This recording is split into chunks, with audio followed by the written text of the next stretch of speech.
Merci Liliane pour la gentillesse de cet accueil. C'est vrai que les films de catastrophes sont toujours assez populaires, donc j'espère qu'à défaut de vous réjouir, au moins le propos voilà, vous fera passer des moments intéressants. Merci pour tes commentaires sur la staritude. Vous savez ce qu'on dit, la fonction crée l'organe. Donc c'est vrai qu'à un moment, il a fallu prendre parole. Mes collègues ne l'ont pas fait. Moi, dès qu'il s'agit de vivre une aventure et de prendre des coups au passage, je suis a priori toujours partant.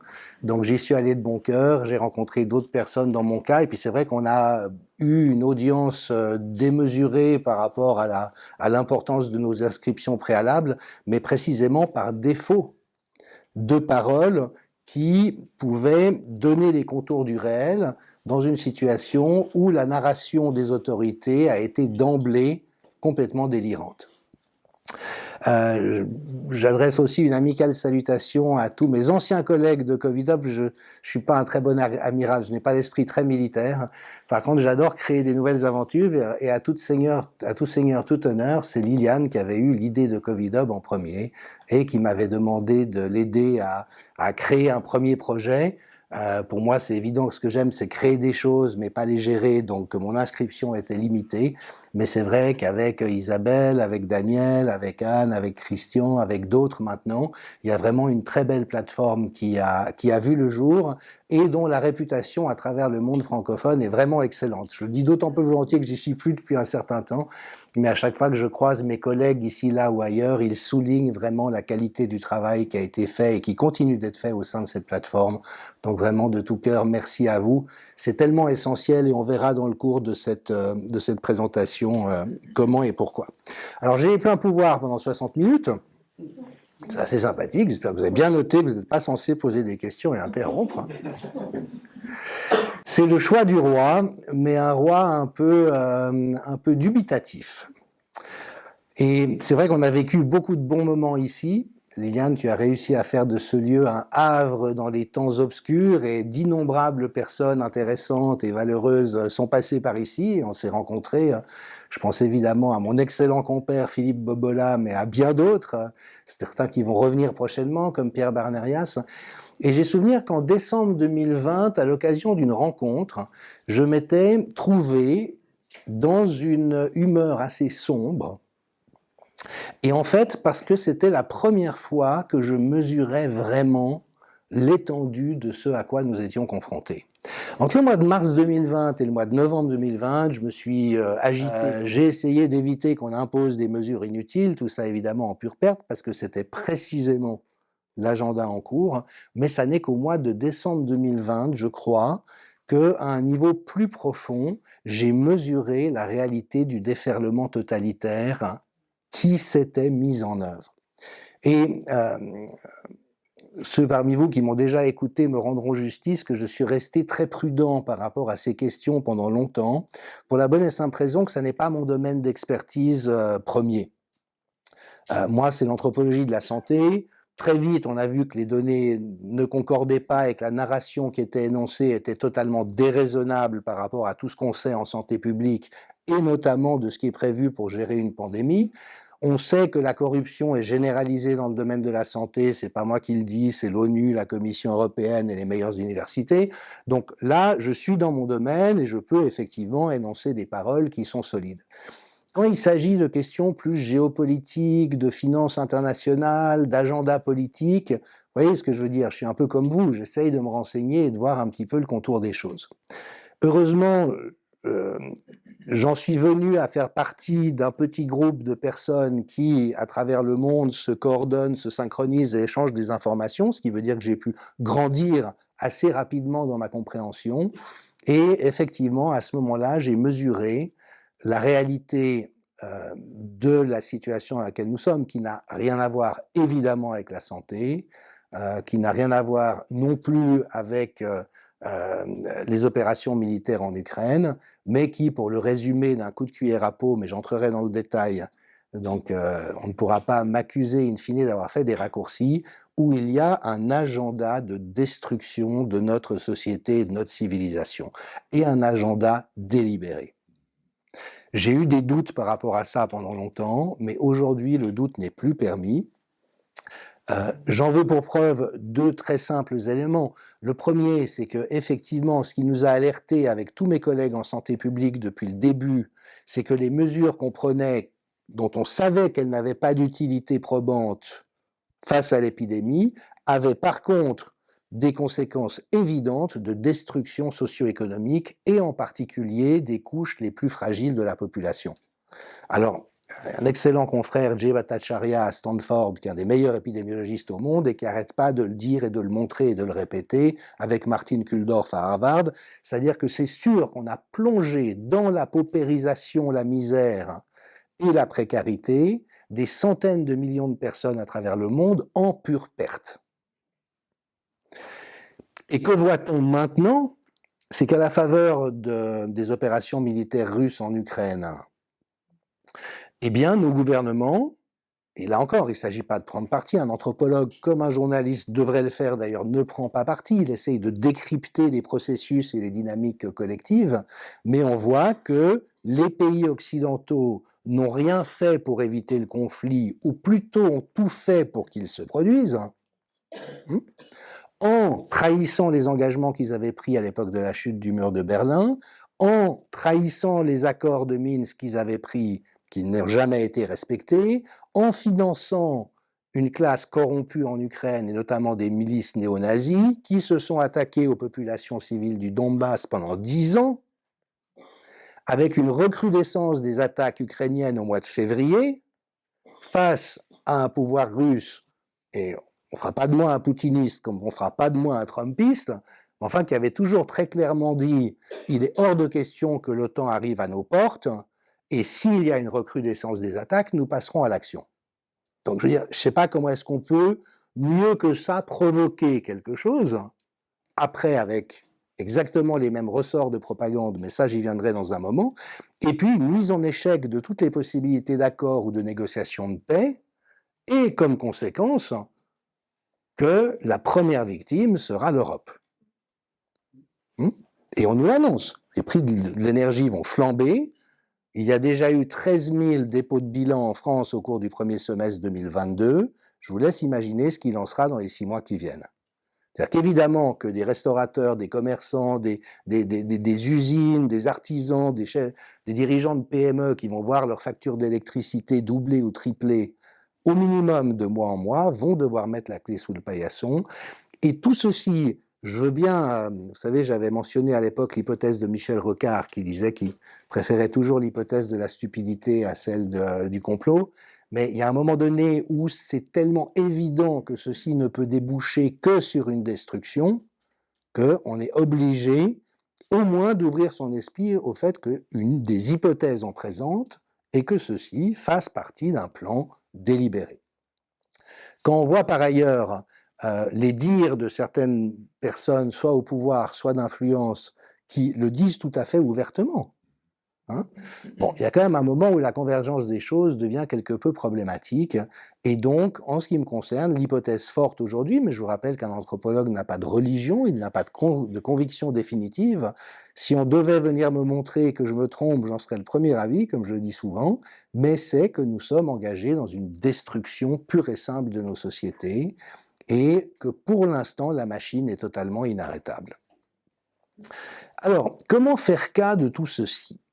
Si on repart vraiment de mon domaine d'expertise, que constate-t-on aujourd'hui? On voit déjà que toute la propagande qui nous a été servie depuis 2 ans n'a pas généré les effets escomptés. C'est un euphémisme. Souvenez-vous des slogans « tous vaccinés, tous protégés ». Bon, je ne sais pas d'où il est sorti, mais on ne peut pas exactement dire que ça a été la prédiction la plus précise qu'on pouvait faire. Bien pire, on voit que les prévenances et les suspicions qu'avait un ensemble d'esprits critiques, notamment quant à la dangerosité des injections à ARN messager expérimentales, se confirment. La mortalité explose dans les pays les plus vaccinés, la natalité chute, et donc on est actuellement dans une situation où tous les signaux d'alarme sont au rouge et bip bip bip buzzent dans tous les sens. L'alarme est déclenchée à l'échelle mondiale. Et évidemment que ça devrait déclencher une réaction vigoureuse des autorités politiques et sanitaires. Or, que voit-on? Un enfermement de plus en plus radical dans le déni, dans la dénégation et dans l'occultation de cette réalité. Avec un harcèlement et même une persécution de ceux qui, dans les différents pays, essayent de donner de la visibilité aux faits tels que les données de santé nous les rapportent. Et ça, c'est dans tous les pays. Donc j'ai une pensée évidemment particulière ce soir pour mes camarades du Conseil scientifique indépendant, mais au-delà. Christian Perron est de nouveau convoqué devant l'Ordre des médecins, la même chose pour le docteur Olivier Soulier. Vincent Pavant a été suspendu pendant une année, sa solde coupée de moitié. Emmanuel Darle fait face à un harcèlement de la part des universités absolument abject. On a reçu hier Patrick Provost, qui est docteur en biologie moléculaire à l'Université Laval de Québec, et qui lui aussi, dès qu'il a commencé à questionner ce qui doit être questionné, parce que le propre de la démarche scientifique, c'est que tout est questionnable et tout doit être questionné. Et lorsque lui-même a franchi ce pas, et je me souviens d'avoir lu les articles de presse à ce moment-là, au mois de décembre 2021, a eu droit exactement au même traitement que nous. Et donc, il y a une intention délibérée et coordonnée de faire taire toutes les personnes qui cherchent à rester intègres dans ce qui s'appelle la démarche scientifique. On est actuellement dans un renversement qui, s'il était à l'écran dans un film comme Les Visiteurs, serait très amusant. Dans le réel, il l'est un petit peu moins, qui est que tous les fondements de la démarche scientifique, toute l'éthique à laquelle toute personne se prétendant scientifique devrait inconditionnellement adhérer, est en train d'être gravement maltraitée et abusée, et notamment avec cette idée que dès qu'une autorité de santé a nommé la vérité des choses, elle ne doit plus être contestée d'aucune manière. Ce qui est juste totalement imbécile. Toutes les innovations dans l'histoire de la science se sont passées parce qu'on a amené des idées qui paraissaient farfelues au début, qu'en tout cas ne collaient pas avec les convictions qu'on avait. On sait par exemple que ce fameux médecin dont le nom m'échappe, qui a découvert l'importance de se laver les mains avant d'aller accoucher les femmes, voilà, merci, s'est fait persécuter par l'establishment médical. Vous voyez ce que je veux dire? L'histoire nous montre que toutes les innovations utiles se sont toujours heurtées au début à une grande réticence de la part des autorités, à des attaques, et donc aujourd'hui il puisse y avoir une telle polarisation du champ universitaire et des hôpitaux universitaires est juste totalement invraisemblable. Pour qui a gardé 3 grains de bon sens, mais l'intéressant de la situation est que nous sommes effectivement dans un contexte qui est devenu délirant. Alors, dans une forme de délire très particulier, et vraiment, je suis très reconnaissant à Ariane Bilran, qui est philosophe, normalienne, docteur en psychopathologie, d'avoir autant produit de contenu extrêmement utile pour l'intelligibilité des choses, parce qu'elle montre en particulier que le délire totalitaire a cette particularité d'être une folie résonante.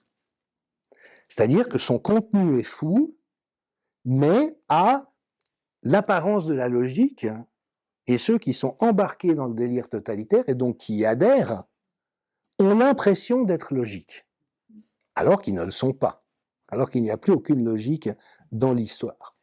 Alors en fond, c'est ça la réalité du constat qu'on doit poser aujourd'hui. Je ne vais pas vous poser des questions, pas parler des questions d'injection ou de mesures sanitaires aujourd'hui.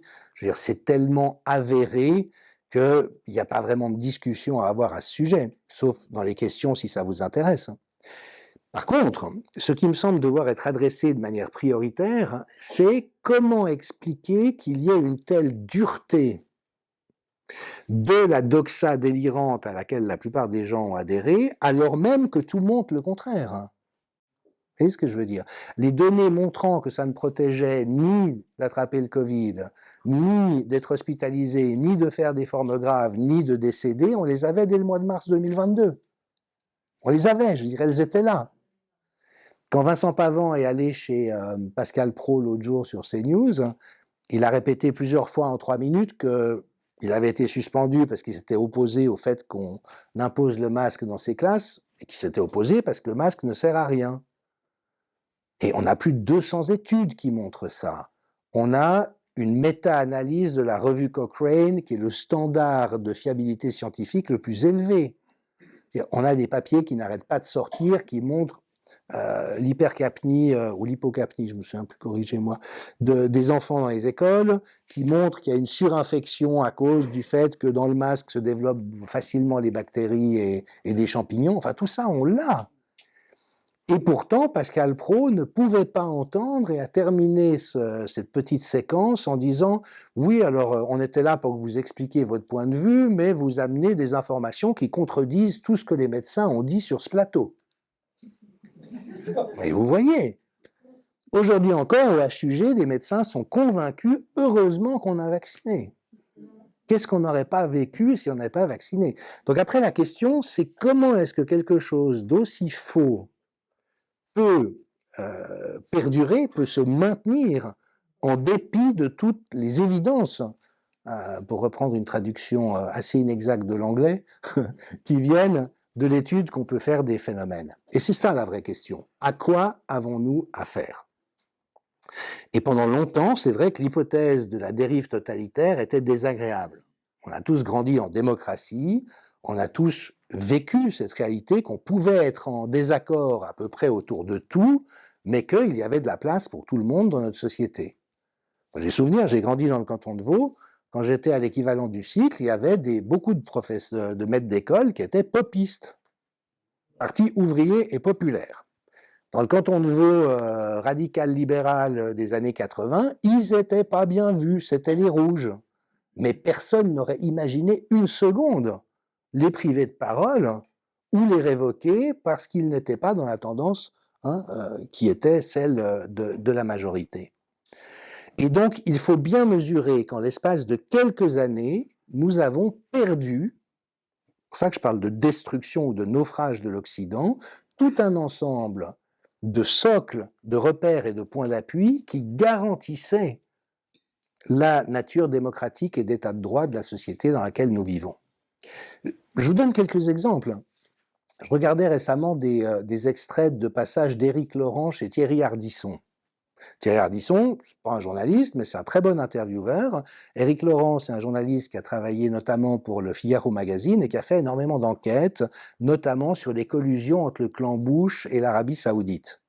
Il a montré que Prescott Bush, le père de George Bush Jr., avait fait beaucoup de business avec l'Allemagne nazie, qu'il y avait une connivence absolument sidérante entre les clans Bush et Ben Laden, et puis qu'évidemment, dans toute la montée vers la guerre d'Irak et ce qui s'est passé, les mensonges d'État ont fusé. On en a tous été témoins quand même. Et ben, je veux dire, Éric Laurent pouvait passer chez Ardisson à une heure de grande écoute sans que ça ne pose problème. Aujourd'hui, ça n'est plus possible.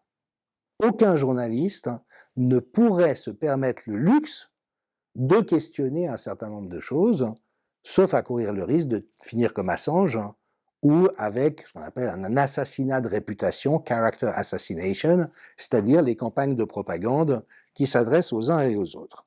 Alors, il importe d'être assez précis. Donc, j'ai retenu pour vous une petite notice qui a été publiée récemment, ça fera plaisir à tout le monde, au sujet de Covidub. Sur un site de débunkage de la complosphère. Non mais écoutez, Covidub, plateforme suisse, opposition à l'immigration, au mariage homosexuel, climato-scepticisme, racisme, antisémitisme sous-jacent, islamophobie, négationnisme. D'accord? Mais ce qu'il faut comprendre, c'est que ce genre d'ordure de fumier, c'est ce vers quoi les pseudo-journalistes se tournent pour faire leurs articles. Donc récemment, par exemple, les ateliers de la Côte ont été pris à partie par 24 heures et ID News parce qu'ils ont accueilli des conférenciers comme votre serviteur, comme Louis Fouché, comme Christian Perron et d'autres. Eh bien, le journal de la Côte a appelé Conspiracy Watch à Paris, qui est l'équivalent de ça, et en disant dans l'article « Ah oui, nous avons vérifié, en effet, ce sont de dangereux conspirationnistes ». Donc vous voyez, il y a une polarisation du champ collectif qui ne correspond à rien de ce que nous avons connu dans le passé et qui évidemment est difficile à penser. Et c'est l'effort auquel je vais essayer de me livrer ce soir, avec évidemment une dette de gratitude énorme pour Ariane Bilran qui m'a beaucoup aidé à y voir clair, mais en me gardant un tout petit peu de mérite, qui est qu'avant même d'avoir connu ces analyses, j'avais repéré effectivement un certain nombre de phénomènes étonnants et notamment celui que, étant donné le basculement du contexte, des gens, en l'occurrence que j'avais connus personnellement comme n'étant pas des sales types, se mettaient à se comporter comme des sales types. Et que c'est comme si cette polarisation collective donnait licence déjà aux pulsions agressives de l'individu, c'est comme si le surmoi n'existe pas ou plus dès lors que vous vous attaquez à certaines cibles, et puis également qu'il y a un effet mimétique de polarisation, et donc d'avoir, en ce qui me concerne, découvert des gens que je considérais comme des professionnels éthiques, sérieux, avec une réflexion apte à la contradiction, et qui progressivement étaient devenus des fanatiques, et je crois qu'on en a tous fait l'expérience autour de nous. Donc on va décrypter ce soir de manière vraiment très précise. Je vais me permettre de prendre quelques notes précisément, parce que je tiens à être le plus précis possible pour nommer cette réalité dans laquelle nous sommes. Alors, la dérive totalitaire, elle a quelques caractéristiques propres. C'est important de ne pas la confondre avec la tyrannie ou la dictature. La tyrannie ou la dictature, c'est quand une personne s'arroge des pouvoirs qu'elle ne devrait pas concentrer dans ses mains, mais que sa finalité est d'avoir le pouvoir et de le conserver. Dès lors que ceci est assuré, elle ne va pas chercher à régenter l'entier de la société. Alors, par exemple, Franco en Espagne était un dictateur. Kadhafi en Libye était un dictateur. Mais tous les Libyens vous le diront aujourd'hui, ils vivaient infiniment mieux sous Kadhafi qu'aujourd'hui. Alors ça n'empêchait pas Kadhafi d'être, selon mes critères à moi, un salaud. Il avait des esclaves sexuels, il avait des poussées d'arbitraire qui étaient absolument détestables, mais il ne cherchait pas à asservir le peuple libyen et le faire passer à une moulinette totalitaire. Voyez ? Saddam Hussein, la même chose. Donc ça, c'est une chose. Ça ne veut pas dire que c'est bien, entendons-nous bien. Mais ça n'est pas du totalitarisme. Le totalitarisme, c'est quelque chose qui a encore un autre projet, qui est d'une autre nature. Parce que le totalitarisme, en fait, n'est pas un régime. Ce n'est pas un régime politique. C'est un système. C'est à la fois un délire et un système. Une tyrannie, par exemple, si vous dégommez le tyran, c'est fini. Vous tuez Kadhafi, ben, c'est fini. Vous tuez Saddam Hussein, c'est fini. Mais dans le totalitarisme, vous auriez beau liquider le secrétaire général du parti, ça ne changerait rien à l'ensemble parce que c'est un système. Et ce qu'on observe, c'est qu'au fond, nos sociétés sont vulnérables face à ce genre de phénomène, exactement comme le commun des mortels est vulnérable face à la sociopathie ou à la perversité. Quand il y a du harcèlement pervers, par exemple dans les entreprises, c'est quelque chose malgré tout d'assez courant, qu'est-ce qui fait que les personnes se fassent si facilement prendre, soit parce qu'elles sont prises pour cible par le pervers, soit parce qu'elles n'identifient pas la gravité du problème, c'est parce qu'elles n'ont pas les structures de pensée qui leur permettent de reconnaître ce qu'il se passe et de savoir comment faire face à cette réalité. Et au fond, c'est exactement ce dans quoi nous sommes aujourd'hui. Et on voit, c'est effectivement mon ami Louis Fouché, qui est plus diplomate que moi, arrête pas de me signaler que dès qu'on aborde cette question-là, on perd la plupart des gens qui sont indécis. Parce qu'ils ne peuvent pas entendre ces mots-là. Ils peuvent... Tout d'un coup, ça devient too much. Mais en même temps, on est embêté, parce que dès lors que c'est la réalité, on n'a quand même pas d'autre source que de la nommer. Alors, entrons vraiment dans la spécificité de la dynamique totalitaire. Elle a comme caractéristique principale, évidemment, la négation de la liberté. Le but est d'empêcher que les gens soient libres. Vous n'avez pas le choix de porter le masque ou de ne pas le porter le masque.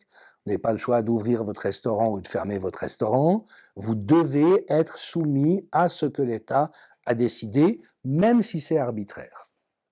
Deuxième élément, on le vit tous, c'est la déshumanisation, et notamment la réification de ceux qui s'opposent. Vous voyez tous les discours qui ont été tenus sur les anti-vax et toutes les propositions. On va les poursuivre chez eux, les piquer, on va les affamer, on va les priver de travail. On est dans une déshumanisation absolument crasse et un déni des sentiments des autres. On sait à quel point les enfants ont souffert de ce qui leur a été infligé, à quel point le port du masque est une torture pour un enfant en bas âge, selon les définitions légales qui ont cours devant les cours internationales. Combien de gens bien pensants ont dit « mais pas du tout, ils sont tout contents de porter les masques, ça leur fait rien du tout ». Vous voyez, c'est le déni des ressentis et des sentiments des autres. Ce qui déjà dessine le socle de l'irréalité de cette construction. Parce qu'en fait, la pensée totalitaire est en contradiction avec le réel. Alors ici, c'était flagrant, vu que toutes les composantes de la doxa étaient fausses les unes après les autres. Mais il a besoin de se légitimer par une idéologie.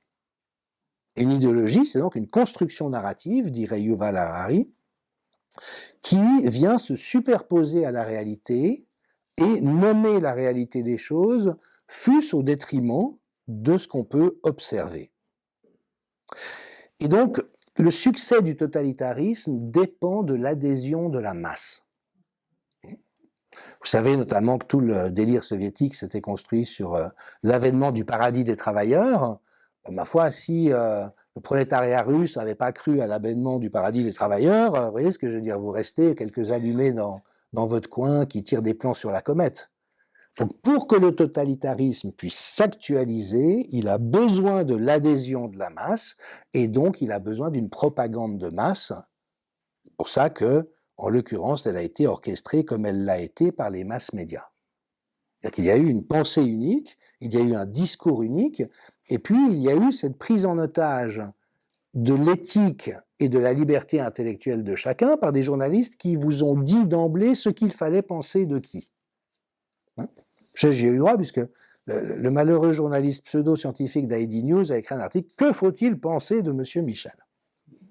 Comme si jamais c'était ce type qui ne sait pas lire une éthique scientifique qui devait vous dire à vous ce que vous deviez penser. Et vous voyez ce que je veux dire? Moi, j'ai grandi dans une culture où il était légitime de se questionner par soi-même.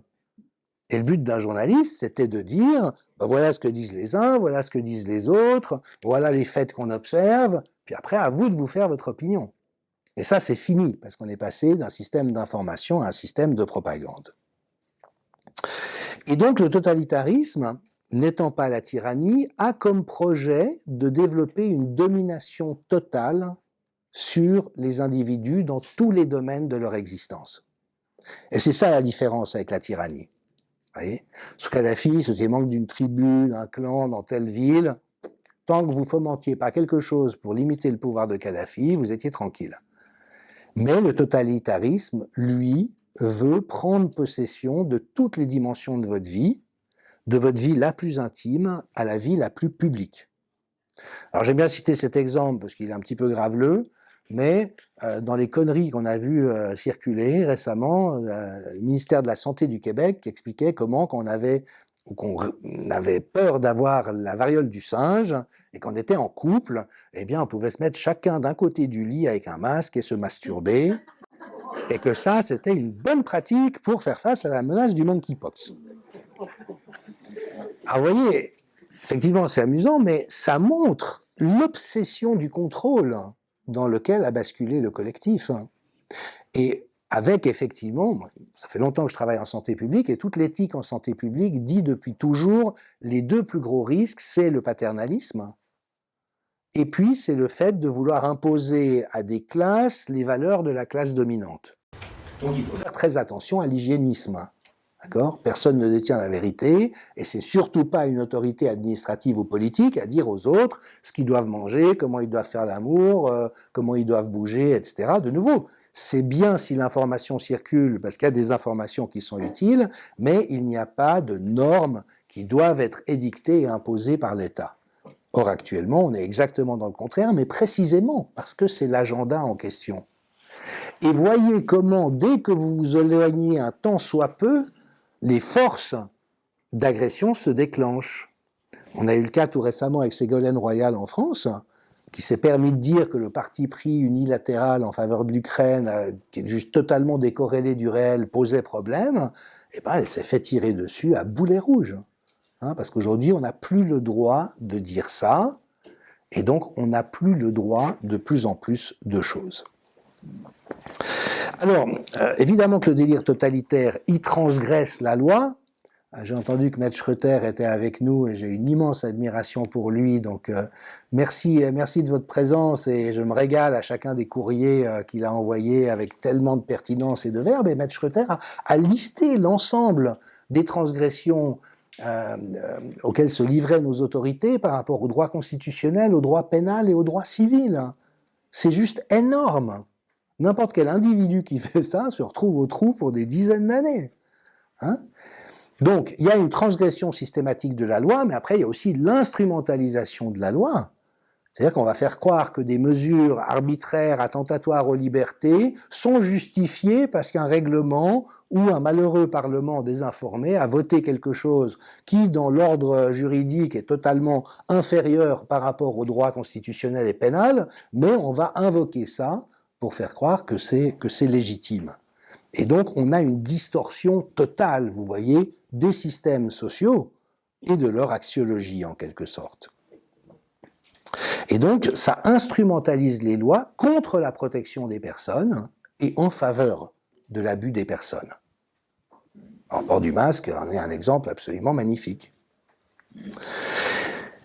Et pour pouvoir parvenir à ça, il est nécessaire de modifier les représentations des gens pour qu'ils deviennent des exécutants dépourvus d'esprit critique.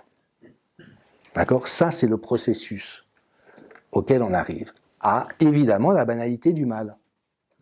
C'est-à-dire que les profs d'école, les instituteurs, qui ont passé des mois à faire subir à des jeunes âgés de 12 à 15 ans, ou même plus jeunes, le supplice de porter ce truc qui ne sert à rien, et qui, à chaque fois que les jeunes le baissaient, leur aboyaient dessus pour qu'ils le remontent, vous voyez ce que je veux dire ? Si vous n'êtes pas totalement colonisé dans votre conscience par une idéologie qui vous mutile de votre esprit critique, vous ne pouvez pas faire un truc pareil. Et c'est justement là tout l'art du totalitarisme. Alors on sait qu'on est un certain nombre à avoir une forme d'immunité naturelle par rapport à ça, on en parlera aussi si vous le souhaitez, mais ce qu'il est important de savoir, c'est que l'immense majorité des gens n'ont pas de défense par rapport à ça.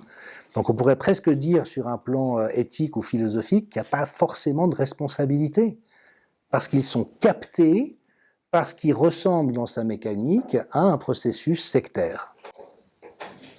La personne qui est embrigadée dans une secte, elle n'est pas plus bête que vous et moi, elle a certaines fragilités, elle se fait prendre dans quelque chose qui est très bien pensé la plupart du temps et qui conduit exactement au fait de laisser son esprit critique de côté et d'en venir à défendre l'indéfendable.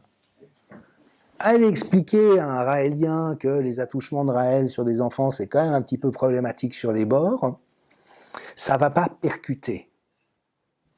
Ça percuterait dans n'importe quelle autre circonstance, mais la personne qui a été endoctrinée pendant un certain temps et qui en est venue à voir la réalité d'une certaine manière ne va pas percuter. Alors évidemment que dans un mouvement sectaire, c'est déjà problématique. Quand c'est à l'échelle d'une société, ça l'est encore plus. Et donc on voit aujourd'hui cette polarisation où par exemple un Joe Biden dont la fille a noté dans son journal qu'elle avait pris des douches quand elle était enfant inappropriée avec son père. C'est quoi une douche inappropriée entre une petite fille et son père? Eh bien, il y a une omerta de tous les médias américains et européens. Par contre, que si Trump fait une plaisanterie de corps de garde, on va monter ça en épingle pendant 2 semaines. Que si Hunter Biden, le fils de Joe Biden, est compromis avec la mafia ukrainienne d'une manière absolument épouvantable, eh ben, le FBI va demander à Facebook et aux réseaux sociaux de ne surtout pas laisser circuler cette information pendant qu'on monte en épingle une accusation qui a été démontrée fausse contre Donald Trump. Alors de nouveau, moi je suis pas trumpiste, vous ne me ferez pas tomber dans ce genre de piège. Mais vous voyez le 2 poids 2 mesures et la facilité avec laquelle il est possible de polariser la mentalité collective dans une certaine direction. Et donc les gens deviennent progressivement, si vous voulez, des fonctionnaires, endoctrinés pour appliquer, défendre, exécuter l'idéologie dominante. Voilà. Et c'est ça exactement dans quoi on est.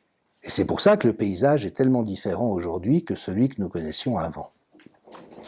Alors, ce qu'il faut aussi savoir, c'est que, qu'est-ce qu'on le voit?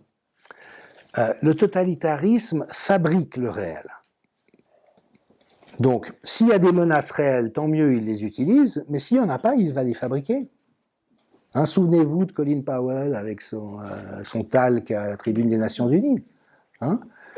Mais voyez comment la surmortalité en 2021 et 2022 en Israël, par exemple, est beaucoup plus élevée qu'en 2020, qui était censée être l'année de cette terrible pandémie dévastatrice. Donc, si le réel ne fournit pas ce dont on a besoin, on le construit. Les 4e, 5e, 6e et 7e vagues n'ont jamais existé. C'est des vagues de cas de tests PCR faits à des taux qui produisent massivement des faux positifs, mais il n'y a jamais eu de signal d'alerte dans les hôpitaux, à part au-delà des deux premières vagues et demie.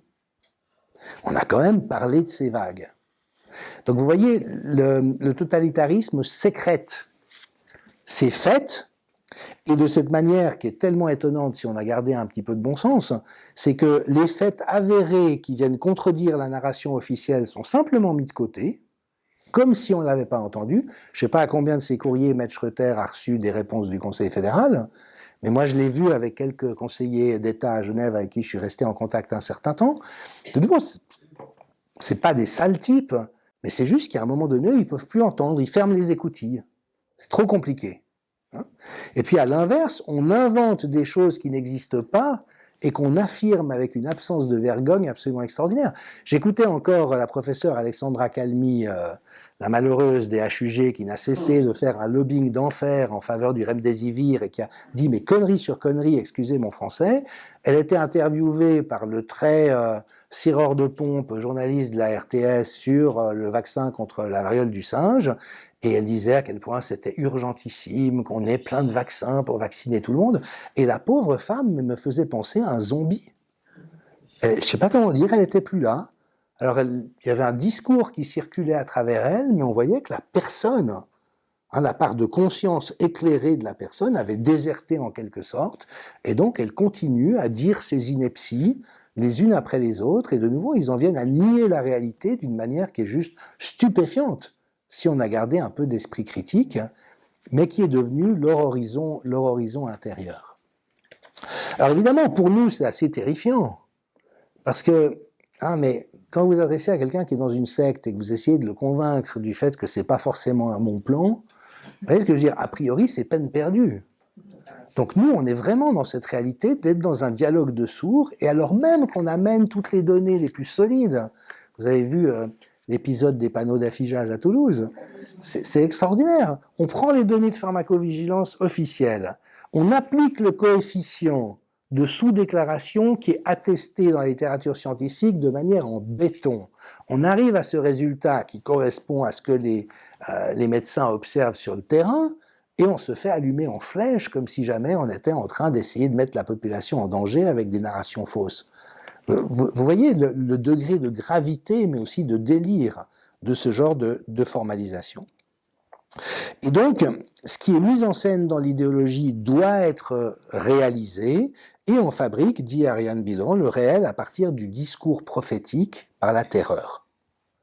C'est-à-dire qu'on génère de la terreur en l'ayant annoncé et en s'assurant que ça se produise. Vous voyez ? Et notamment le contre-coup économique des conneries politiques de l'Union européenne par rapport à la situation en Ukraine, c'est couru d'avance. Il va y avoir une dévastation, une dévastation. Mais on l'a vu encore l'autre jour avec notre malheureuse conseillère fédérale, Simonetta Sommaruga, bon, elle est socialiste, donc qu'est-ce que vous voulez. Mais qui venait expliquer que oui, effectivement, l'approvisionnement va être problématique parce que les Russes utilisent la livraison de gaz comme une arme de guerre. Bravo! Et le fait que la Suisse, qui est censée être un pays neutre, a adhéré en allant même encore plus loin au train de sanctions de l'Union européenne, alors que la neutralité, c'est rester équidistant pour pouvoir aussi proposer ses bons offices. Or, la Suisse a adhéré aux sanctions les plus rudes, a proposé ses bons offices, elle s'est fait recaler, bah évidemment, en disant vous êtes bien gentil. Puis maintenant, Madame Sommaruga vient raconter à la population que c'est à cause des méchants Russes qui utilisent le gaz qu'on va souffrir. Non mais eh oh. Et pourtant, ça passe et ça passe et ça passe, parce qu'on est dans ces prophéties autoréalisatrices qui, en fait, ont comme finalité d'entretenir la terreur. Et vous voyez bien comment on passe d'une terreur à l'autre. Dès que le Covid n'était plus tout à fait suffisant pour générer la terreur, on est parti sur un autre registre, et mon intuition m'indique que d'ici quelques semaines, on va encore avoir quelque chose, et selon toute bonne logique par rapport à ce genre de manipulation, ça sera quelque chose que nous n'avons pas à l'esprit. C'est aussi le propre des pervers, c'est qu'ils vous prennent toujours au dépourvu sur un terrain qui n'est pas celui auquel vous vous attendiez. Et donc, on raconte des faits qui n'existent pas, on n'a pas d'égard ou de souci par rapport aux faits qui existent, et donc, il n'y a plus de raisonnement. Et quand il n'y a plus de raisonnement, on est dans la folie. C'est ça le propre de la folie, c'est de ne plus pouvoir raisonner. Alors de nouveau, c'est une folie raisonnante. Donc les membres de nos entourages, les journalistes de la presse mainstream, les politiciens locaux ne se rendent pas compte qu'ils délirent. Et évidemment que toute approche sur un registre cognitif est vouée à l'échec. Parce qu'eux prendraient toute démarche de notre part comme si nous, on essayait de venir nous dire qu'on délirait avec tout ce qu'on raconte. Puis on dit, mais c'est pas vrai, on est de bonne foi, on sait de quoi on parle. Vous voyez ? Et c'est là où le piège s'est refermé sans qu'on s'en rende compte et que malheureusement les choses sont mal barrées. Alors évidemment, le délire, il génère la terreur, il a besoin d'ennemis, d'un danger très grave, et puis de cibles qui sont identifiées comme étant les complices du danger. Donc, le danger très grave, c'était le Covid, qui, rappelons-le, en termes de mortalité, n'avait rien de plus préoccupant qu'une grippe un peu forte, et pour lequel on aurait pu protéger la population. Bon, on n'a pas protégé la population. Pour la petite histoire, vous savez qu'au HUG, ils ont insisté sur à quel point ils n'avaient jamais vu autant de morts à l'hôpital sur un laps de temps aussi court. Mais ce que Louis Fouché avait déjà révélé à l'IHU de Marseille dans sa toute première conférence fin 2020 et qui s'est confirmé, tous les médecins réanimateurs avec qui je me suis entretenu l'ont dit, c'est que la mortalité Covid a été essentiellement iatrogène. C'est-à-dire que tant que la directive qui venait de Cercle, alors ça c'est encore une autre histoire, je viendrai peut-être dans les questions si ça vous intéresse, mais était on intube toutes les personnes qui arrivent décompensées en oxygène. L'intubation est une procédure extraordinairement lourde qui tue une personne sur deux. C'est ça la réalité. Et quand dans certains services, il y a eu des rébellions par rapport à cette directive, et je sais qu'au HUG, il y a eu des conflits à l'intérieur de l'équipe, en disant mais on ne peut pas juste massacrer les gens les uns après les autres. On va les mettre sous oxygène à haut débit, ils vont en baver pendant un moment, mais en toute logique, ils devraient récupérer, et ben, il n'y a plus eu de mortalité.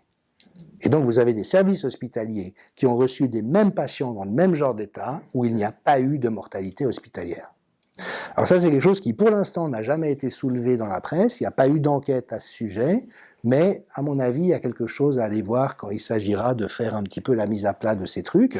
Et là, on voit un des côtés horribles du système médical, c'est que c'est un système qui est tellement féodal, qui est tellement hiérarchique, que quand un ou des grands pontes disent quelque chose, c'est la fin du débat. Même si c'est quelque chose comme « il faut surtout pas se laver les mains avant de faire accoucher les femmes », à l'époque. Vous voyez ce que je veux dire? Et là, on est quand même en train de toucher un socle dur du dysfonctionnement chronique de notre société, qui est ces logiques de domination qui existent, et qui, quand, alors par beau temps, à la limite, on peut considérer que les mandarins sont a priori bien intentionnés, puis qu'ils vont pas, vous voyez, être particulièrement malveillants. Mais quand tout d'un coup, il y a une situation un petit peu plus tendue, évidemment que c'est autre chose qui se déroule.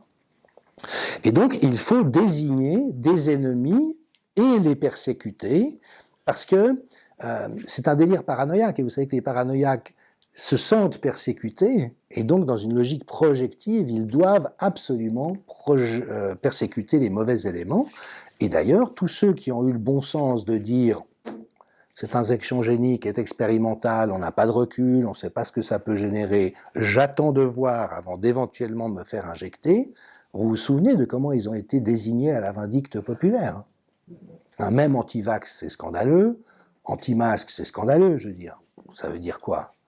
Vous voyez, c'est comme si vous êtes anti-rouleau à pâtisserie parce qu'on pourrait tuer quelqu'un avec un rouleau à pâtisserie. Je veux dire, c'est juste une débilité profonde, mais ça servait cette fonction de désigner les ennemis dangereux qui mettaient en péril. Et d'ailleurs, autour de l'histoire du panneau d'affichage de Toulouse, c'est exactement ce qui se rejoue. Hein?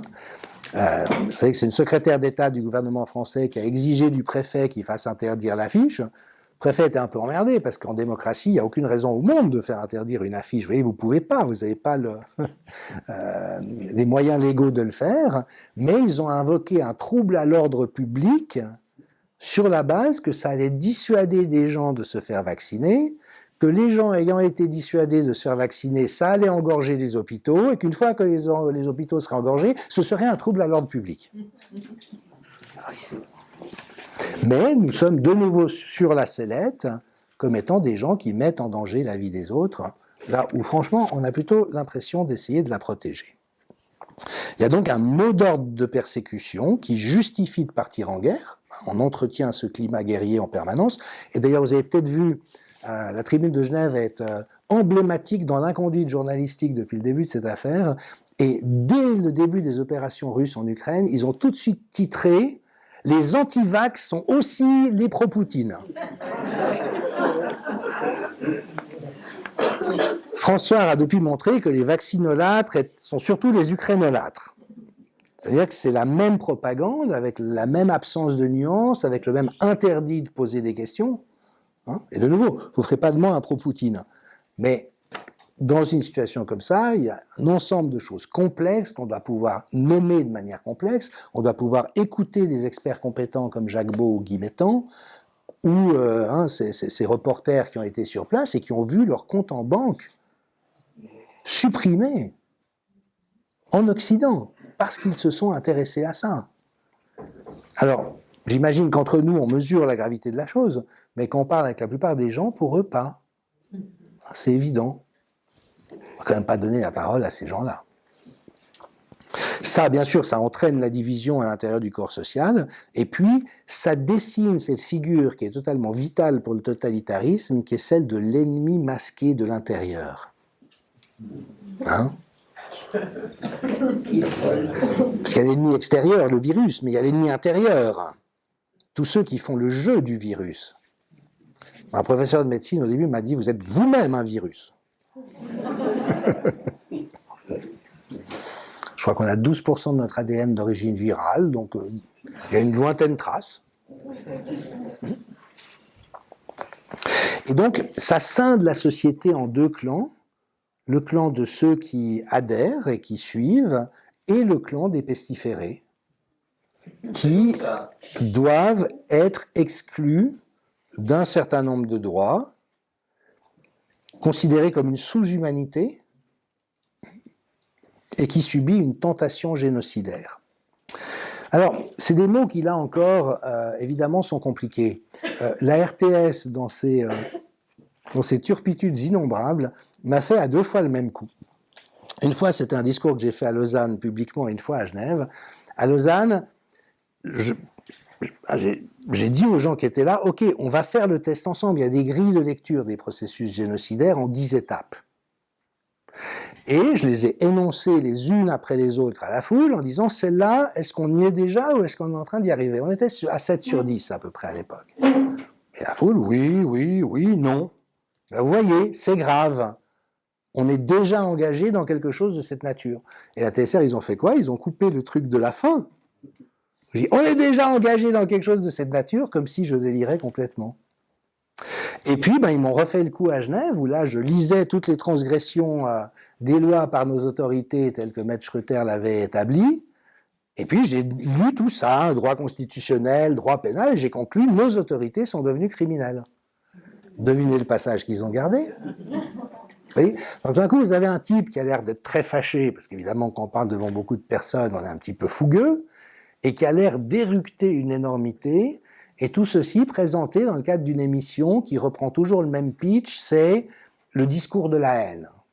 Vous savez que Mise au Point a été condamné pour ça. Mais les opposants ne peuvent être que dans la haine. Évidemment, vous voyez Jean-Dominique Michel, il dit « Les autorités sont criminelles !» Il a l'air d'être dans la haine. Sauf qu'il vient de passer en revue toutes les lois sur lesquelles nos autorités se sont assises. Vous voyez, ça c'est le b.a.-ba du journalisme d'avoir une honnêteté par rapport à ça. Mais voilà, la TSR ne connaît plus son b.a.-ba depuis belle lurette.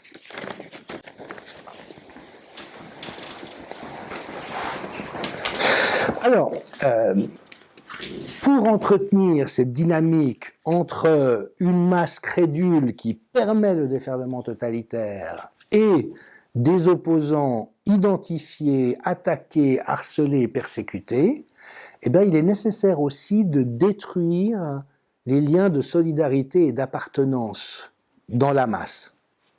Parce qu'au fond, la masse, elle doit être uniforme.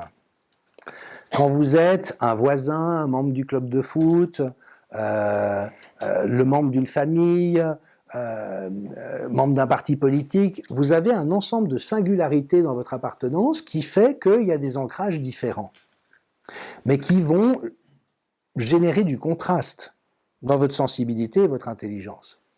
Et on voit effectivement que la politique qui nous a été imposée, de nouveau sans aucune justification sanitaire, je me permets de le redire, a eu pour finalité de détruire les liens de sociabilité, et notamment en injectant le conflit dans les cercles en question. Donc moi, vous le savez, j'étais vice-président des Verts à l'époque où ce parti faisait envie. Et ben, j'ai un certain nombre de membres de ce parti et d'anciens collègues qui sont venus me voir infiniment malheureux en disant, voilà, ils ont imposé un pass sanitaire pour accéder à l'Assemblée Générale des Verts, donc on ne comprend pas ce qui se passe, on est malheureux comme tout, mais on n'arrive pas à se faire entendre. Vous voyez, donc ce clivage se reproduit dans les groupes sociaux et avec comme finalité un lissage de l'opinion publique qui est entièrement polarisée dans une direction, qui ne peut plus rien écouter ou recevoir d'autre, et une éjection de ceux qui posent problème. Et donc, ils se sont attaqués à tout. Et alors, il y a des paroles très, très bibliques qui parlent de ça, hein, de comment le conflit viendra entre les parents et les enfants, entre les frères et les sœurs, entre les... C'est vraiment ce qui est en train de se produire. Mais tout ça est généré par cette mécanique dans laquelle nous sommes. De sorte à perpétuer une angoisse permanente. Et c'est clair que quand on s'est brouillé avec un de ses meilleurs amis, ou que c'est difficile de parler avec des membres de sa famille, ou qu'on voit la direction de son parti prendre des positions délirantes, c'est difficile de se sentir à l'aise là-dedans. Vous voyez ce que je veux dire? Ça maximise inévitablement la charge d'angoisse. Alors après, les gens, notamment dans l'idéologie dominante, peuvent dire « ouais, mais finalement, voilà, c'est un danger public, il est anti-vax, bon débarras ». Mais, vous voyez ce que je veux dire, dans la sensibilité tendre de l'être, il n'en est pas comme ça. C'est quand même quelque chose qui génère des drames, des tensions et des anxiétés, mais qui sont justement le terreau dont se nourrit la dérive totalitaire. Et en fait, le processus par lequel ça se passe, et c'est là où c'est caractéristique de la perversion, c'est le harcèlement sur la durée des opposants. Et le traumatisme est répété dans la durée. C'est pour ça que c'est tellement difficile à vivre. Et vraiment, je vois parmi les résistants, hein, qui, Dieu sait s'ils sont valeureux et qu'ils ont du courage, mais il y a un moment donné où ça devient lourd, quoi. Et chaque nouvelle attaque, chaque nouveau truc, il faut vraiment reprendre son souffle au travers. Et c'est quelque chose qui, de nouveau, est caractéristique des processus de harcèlement pervers tels qu'on peut les connaître, par exemple, en milieu professionnel. Hein, c'est que la personne se fait harceler impitoyablement sur la durée. Et, insiste Ariane Biloran, la finalité du harcèlement, c'est de conduire l'autre à l'autodestruction. C'est ça. C'est pas détruire l'autre. Ça, c'est ce qu'on a vu, par exemple, dans le système du goulag, où effectivement, on prend les gens, on les emmène dans des camps et on les détruit. Le harcèlement, c'est autre chose. Hein, c'est les conduire à une forme de désespérance et de dépit, mais au sens le plus profond du terme, qui débouchent sur des tentations d'autodestruction. Et d'ailleurs, les victimes de harcèlement pervers dans la sphère psychologique, interpersonnelle, le plus souvent finissent malades, avoir des accidents, qui sont tellement obnubilés et déboussolés par ce qui leur arrive, des accidents de la circulation ou des suicides, très très souvent. Et ça, c'est la finalité persécutoire. Et c'est un rouleau compresseur. Alors là, par exemple, je vais évoquer leur situation. Emmanuel Darle et Vincent Pavant, qui sont donc des professeurs des universités, maîtres de conférences, chargés d'enseignement, se font prendre à partie par les milieux universitaires pour avoir fait leur travail d'intellectuel, quand même extraordinaire. Docteur Amin Umlil, qui lui est docteur en pharmacie et juriste, actuellement est poursuivi par l'institution faîtière. Il a témoigné devant la commission d'enquête du Sénat français sur les effets indésirables des injections, produisant des chiffres et une lecture juridique, et il se fait harceler, non pas parce qu'il aurait trompé la commission en amenant des chiffres faux, mais parce qu'il a dit des choses contraires à la position de l'institution. Et vous voyez. Alors Louis Fouché rappelait qu'en France, légalement, selon les textes de loi fondant l'activité académique, les professeurs et les chercheurs ont l'obligation d'être indépendants par rapport au pouvoir politique. L'obligation légale. Et là, vous voyez la double contrainte. C'est l'obligation légale, mais si vous transgressez ça, vous vous faites ramasser, et au sein de procédures qui sont extraordinairement vicieuses, parce qu'en fait, l'instance qui vous convoque est juge et partie. C'est exactement comme l'ordre des médecins. On a quelque chose à vous reprocher, donc on vous convoque, et puis c'est nous qui allons décider si on a eu raison de vous reprocher ceci ou cela. C'est juste totalement inéquitable comme système. Et avec cette polarisation où en fait tous les corps constitués deviennent complices de la dérive totalitaire, mais évidemment que les dissidents et ce qui leur arrive sont des magnifiques exemples de pourquoi il ne faut surtout pas sortir des clous. Qui, parmi vous, est tenté de perdre son travail, de se faire désigner à la vindicte populaire, d'avoir plusieurs articles dans AD News, Le Temps, La Tribune et Le Monde, disant que vous êtes quelqu'un d'antisémite, d'extrême droite et trumpiste en vérité. Enfin, vous voyez ce que je veux dire. Donc le système est redoutablement efficace. Donc voilà, je dirais, l'étendue de la mauvaise nouvelle. Et comme on peut l'imaginer, à le décrypter un peu dans sa mécanique, mais vous me direz après comment vous réagissez à ces perspectives, pour moi en tout cas elles éclairent extraordinairement bien ce qu'on est en train de vivre, mais évidemment que ça pose une question qui n'est pas chouette, qui est quelle est la fin, quel est le butoir, quel est l'éventuel éveil possible par rapport à la réalité de cette truanderie. Et là je dirais que, il y a comme toujours une bonne et une mauvaise nouvelle. La bonne nouvelle, c'est Mathias Desmet de l'Université de Gand, dont je recommande aussi beaucoup les travaux, qui nomme cette vérité que, étant psychopathologique, le délire totalitaire n'a au fond pas la ressource de sa propre viabilité. C'est pas une source de vie. C'est un moment de délire, mais qui ne peut pas se perpétuer, et notamment parce qu'il est en contradiction permanente avec le réel. Alors de nouveau, pour moi c'est important d'être très précis dans ce que j'énonce. Si on prend par exemple la situation en Union soviétique, on sait que dans la dynamique des purges, Solzhenitsyn en a beaucoup parlé, alors ça aussi c'est extraordinaire, parce que Staline en 1936 promulgue une constitution qui est probablement la plus démocratique qui ait jamais été énoncée. Et ça mange pas de pain. Et puis les purges commencent droit derrière. Puis moi un truc qui m'a toujours fasciné, c'est que ok, supposez que vous êtes un arriviste qui se dit « j'aimerais bien être ministre de Staline ». Bon, déjà, drôle d'idée. Et puis que vous voyez les purges, et puis tout d'un coup, vous avez votre chance. Est-ce que vous allez vraiment y aller en vous disant « moi, je vais passer entre les gouttes, ça va être différent ». Voilà, il y a un truc qui, moi, me surprend un peu sur le plan psychologique. Mais toujours est-il que ce système de purge s'est généralisé à tous les étages de l'Union soviétique, et notamment visant les responsables de production agricole des différents territoires. Et la planification bureaucratique soviétique était tellement merdique, excusez mon français, que évidemment que ça débouchait de manière répétée sur des récoltes misérables.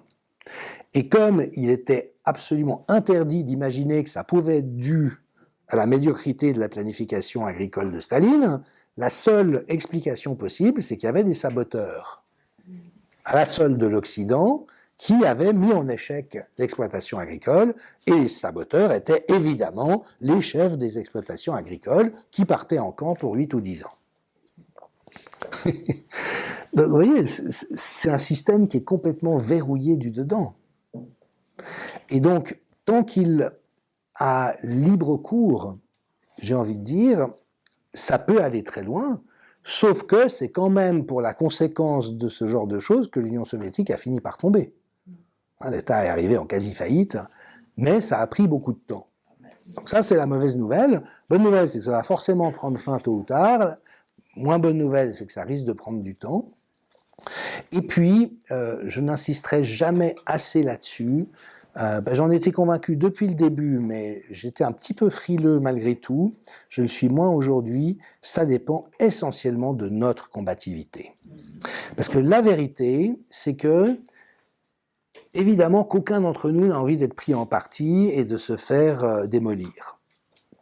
Et donc, et c'est le propre de la passivité à travers l'espace et le temps, c'est que beaucoup de gens préfèrent ne pas savoir. Ne pas voir, ne pas être mouillé, ne pas prendre position. Hein. Et d'ailleurs, pour la petite histoire, je rappelle cet adage d'Albert Jacquard, que j'ai si souvent répété, hein, qui en 1994 disait déjà « Nous sommes en train de préparer une situation extrêmement dangereuse hein, parce que le système est devenu tellement compétitif hein, qu'il favorise l'accession à des positions de responsabilité de gens qui soit sont sans foi ni loi, soit sont des lâches, des conformes, disait-il. Des gens qui veulent surtout pas de vagues. » De manière très visionnaire, Maria Montessori, l'immense pédagogue, l'avait déjà dit. Hein, elle disait « Le système éducatif n'ira jamais nulle part tant qu'il continuera à être autant axé sur la compétition et si peu sur la solidarité. » Et c'est vraiment le cœur du problème. Et aujourd'hui, c'est ce qu'on voit, c'est que toute la nomenclatura, tout l'apparatchik, les apparatchiks de nos systèmes économiques, financiers, administratifs, tout ce que vous voulez, sont faits en grande partie de quelques salauds, Dieu merci, il n'y en a pas tant que ça, mais il y en a quand même un certain nombre, et de gens qui sont des lâches. Et donc, ils ne vont pas avoir cette résurgence de force vitale et de conscience de s'opposer à ce à quoi il faut s'opposer. Voyez ? Et principalement avec cette idée, oulala, je veux pas d'ennui, hein, pas de grabuge, donc ma foi, faisons le dos rond et attendons que ça passe. Et évidemment, comme c'est un peu difficile psychologiquement d'être dans ce genre de raisonnement, les gens en général trouvent toutes sortes de bonnes raisons pour lesquelles ne pas le faire. Mais c'est systématiquement un mauvais calcul. Pour deux raisons.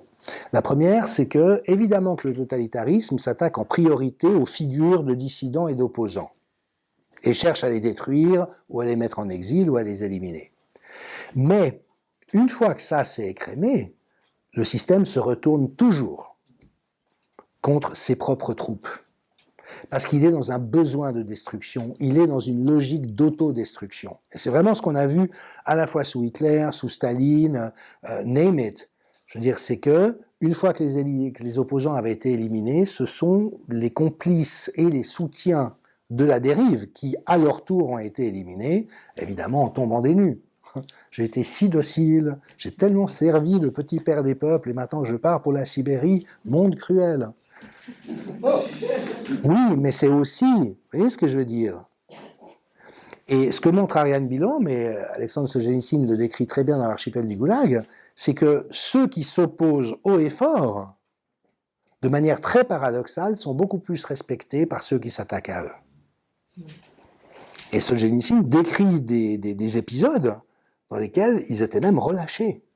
Parce que les commissaires du peuple avaient tellement besoin de l'état de terreur, voyez, et d'impuissance des gens à qui ils s'attaquaient, quand tout d'un coup il y avait quelqu'un qui disait « On peut m'envoyer au camp le temps que vous voulez ». Souvent c'était des chrétiens, alors ils avaient le prétexte de dire « On a fait bien pire à mon Seigneur, donc vos camps ça me fait pas peur ». et vous devriez avoir honte de faire ça, les mecs sont tellement désemparés qu'ils les relâchaient dans un certain nombre de cas. C'était pas magique et pas systématique. Donc ça, c'est la première erreur. Et puis la deuxième, c'est qu'à chaque fois qu'on courbe l'échine ou qu'on se couche, on laisse le champ libre à la dérive. Je vais vous donner un tout petit exemple.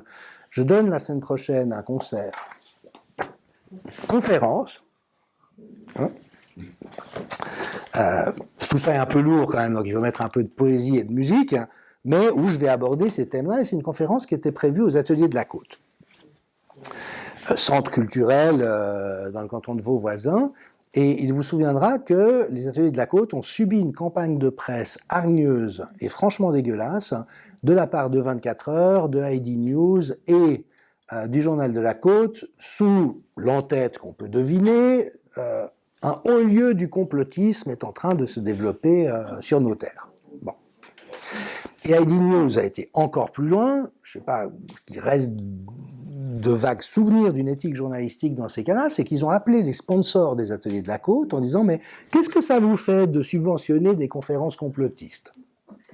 Alors du coup, la Raiffeisen, la Banque cantonale vaudoise, ah, au secours, les locataires, oh, c'est quoi ce machin et bon, il y a eu du grabuge, finalement ça s'est tassé, et puis on a programmé de nouvelles conférences, et puis là il y a eu un tout petit bruissement quant à ma venue, et ils sont partis en vrille en nous demandant de délocaliser l'événement.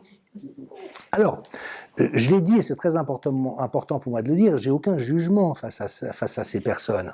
Elles sont extraordinairement sympathiques, elles pensent pour l'essentiel comme nous, et puis je peux bien comprendre que quand vous avez vos locataires d'un côté, vos sponsors de l'autre qui disent « mais c'est quoi ce merdier ?» Vous voyez ce que je veux dire? Vous avez en charge un certain nombre de salaires, vous allez faire vivre le truc, donc je peux tout à fait comprendre le dilemme dans lequel ils sont. Donc comprenez-moi bien, je jette la pierre à personne. Mais d'un autre côté, si d'emblée ils étaient montés au créneau en disant « mais c'est quoi cette histoire ?» Nous, toute personne qui tient des propos légaux qui ne contreviennent à aucune loi peut venir s'exprimer chez nous au titre de la liberté d'opinion et on ne voit pas en quoi des journaux devraient se sentir dérangés par ça. Et vous voyez ce que je veux dire? Revendiquer cette position, c'est la vérité. On a des lois. Si vous tenez des propos incitation à la haine, racistes ou homophobes, vous êtes condamnable. Donc c'est pas comme si on était complètement démunis face à une menace. On a tout l'arsenal à disposition. Mais cette idée d'empêcher qu'une parole soit dite dans l'espace public parce qu'elle pourrait éventuellement déranger certains, ça c'est la mort du petit cheval en ce qui me concerne. Et donc, vous voyez, je pense qu'à chaque fois qu'une personne détourne le regard ou courbe l'échine, qu'on le veuille ou non, nous faisons le jeu du totalitarisme. Alors, je suis désolé parce que c'est vrai qu'on est quelques-uns à avoir pris beaucoup de risques et à avoir payé les coûts, mais on le savait, donc je veux dire, on y est. Puis moi, j'ai toujours dit que tout le monde n'a pas forcément à faire la même chose. Vous voyez, qu'il ne s'agit pas de tous perdre notre travail et de nous faire vilipender du jour au lendemain. Mais en même temps, cette idée que tant mieux qu'il y en a qui se bougent, et puis moi finalement, si j'évite de me disputer avec trop de monde, puis que j'attends que ça passe, bah c'est une bonne position, je suis désolé, c'est la meilleure manière de laisser la dérive aller le plus loin possible. Et la vérité, c'est que il va devoir y avoir un butoir. A priori, la catastrophe économique, énergétique et alimentaire qui se prépare pour l'automne-hiver risque de jouer ce rôle. C'est malheureusement propre à notre psychologie. En général, on attend qu'on soit vraiment dans la merde pour bouger. Et donc, je pense que vraiment, quand les gens ne pourront plus se sauver, ne pourront plus se déplacer, auront de la peine à se nourrir, que là, tout d'un coup, il va y avoir des mouvements que Michel Maffezoli a tout à fait anticipé d'ailleurs, d'insurrection populaire, comme les agriculteurs en ont déjà donné le chemin dans différents pays. Donc, je garde espoir, si vous voulez, dans les forces vives de la société, mais je pense que plus que jamais, il est de notre devoir à chacun et à chacune de faire tout ce que nous pouvons pour faire vivre cette opposition.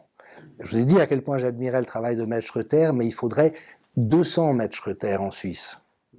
Vous voyez ce que je veux dire? Il faudrait des courriers qui partent tous les jours vers les conseillers d'État, les conseillers fédéraux. Il faudrait des parents d'élèves qui inondent les autorités scolaires de leur opposition par rapport à ces mesures. Il faudrait des scientifiques et des médecins qui interpellent leurs collègues en disant mais on ne peut pas juste fermer les yeux sur les chiffres de mortalité générale qui sont en train de revenir du Portugal, d'Irlande, d'Espagne, d'Israël, parce qu'ils sont en train de signaler qu'il y a quelque chose qui ne va pas. Peut-être que ça vous dérange, mais on ne peut pas juste fermer les yeux là-dessus. Vous voyez ce que je veux dire, de faire vivre cette capacité de nommer le réel, parce que, et ça Ariane Bileran le dit de la manière la plus claire possible, c'est la seule manière de faire reculer l'ennemi. Et en l'occurrence, alors même que la boîte qui a pondu ce commentaire sympathique sur Covidob s'en était pris à elle dans le même registre, elle a envoyé un premier courrier justifiant de ses diplômes, parce que comme moi on a prétendu qu'elle avait de faux diplômes, et leur demandant de corriger instantanément leurs informations. Ils ont essayé de la mener en bateau, elle a envoyé un deuxième disant qu'au besoin elle saisirait les voies de droit pour faire valoir le respect de sa personnalité. Ils ont effacé sa notice dans les heures qui suivent. Ce sont des lâches. Ce sont des lâches.